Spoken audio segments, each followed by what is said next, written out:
تم پر مرا ہوا جانور اور بہتا لہو اور سور کا گوشت اور جس چیز پر اللہ کے سوا کسی اور کا نام پکارا جائے اور جو جانور گلا گھٹ کر مر جائے اور جو چوٹ لگ کر مر جائے اور جو گر کر مر جائے اور جو سینگ لگ کر مر جائے، یہ سب حرام ہیں۔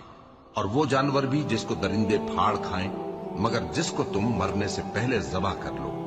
اور وہ جانور بھی جو غیر اللہ کے آستانے پر ذبح کیا جائے، اور یہ بھی کہ پانسوں سے قسمت معلوم کرو، یہ سب گناہ کے کام ہیں۔ آج کافر تمہارے دین سے نا امید ہو گئے ہیں تو ان سے مت ڈرو اور مجھی سے ڈرتے رہو۔ آج میں نے تمہارے لیے تمہارا دین کامل کر دیا ہے اور اپنی نعمتیں تم پر پوری کر دی اور تمہارے لیے اسلام کو بطور دین پسند کر لیا۔ ہاں، جو شخص بھوک میں ناچار ہو جائے بشرطے کہ گناہ کی طرف مائل نہ ہو تو اللہ بخشنے والا ہے، بڑا مہربان۔